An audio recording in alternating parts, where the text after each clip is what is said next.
পরিমিতির test পেপারের 489 পৃষ্ঠা 9 নম্বর করে দিলাম। 9 নম্বর অঙ্কটাতে প্রশ্নে আছে কি শুনো, একটু প্রশ্নটা পড়ে শোনাচ্ছি আমি।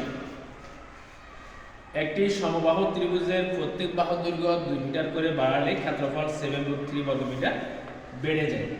ক্ষেত্রফল কতটুকু বেড়ে যায়? 7√3 বর্গমিটার বেড়ে যায়। ক বলেছে ত্রিভুজের প্রতি বাহু দৈর্ঘ্য m মিটার বাড়ালে মিটার হলে ত্রিভুজের ক্ষেত্রফল m সূচকের মাধ্যমে লেখো।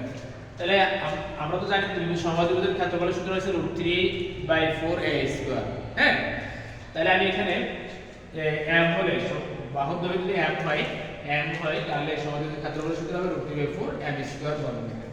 ঠিক আছে, m² হবে। তারপরে কয়ের কাজ শেষ, এতটুকু কয়ের কাজ। খ নাম্বার বলছে ত্রিভুজটির ক্ষেত্রফল নির্ণয় করো।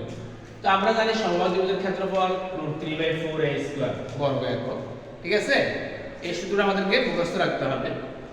তারপরে প্রতি বাহুর দৈর্ঘ্য 2 মিটার বাড়ালে ক্ষেত্রফল হয় √3/4a+2² বর্গমিটার।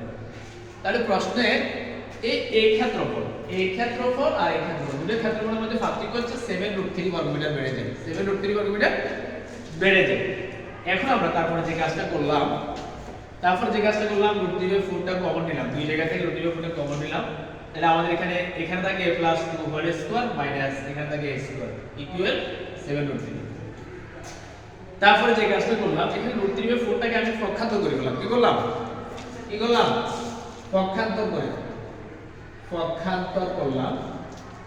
পক্ষান্তর করে কি পেলাম দেখো, এই √3টা এখানে নিচে গেল আর 4টা কি উপরে বসলো। ঠিক আছে, দুটো কাটা গেল, 3√3 কাটা গেল। 4 কত?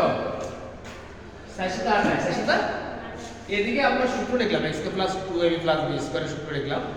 তারপরে a² - a² সাথে প্লাস a² কাটা গেল। তাহলে থাকে কি 2 গুণ কত? 4 4a প্লাস পূর্ব স্কেলে কত হয়? 4 হয় না? পূর্ব স্কেলে কত হয়? 4 হয়। তাহলে 4 টা রেখে প্লাস 4টা পাশে নিয়ে গেলাম -4 হয়ে গেল। ঠিক আছে, -28 থেকে 4 গেলে 24 থেকে 4। তারপরে এটা রেখে 4টাকে পক্ষান্তর করলাম ভাগে গেল না, 60 কত? 24 6। সুতরাং ত্রিভুজের ক্ষেত্রফল আমরা এর জায়গায় 6 বসালাম। তারপরে 6 এর উপর স্কয়ার এর 36 হয়, sin 36 কত? 36 তাহলে 9√3 বর্গমিটার। এটা আজকে এতটুকুই। হ্যাঁ।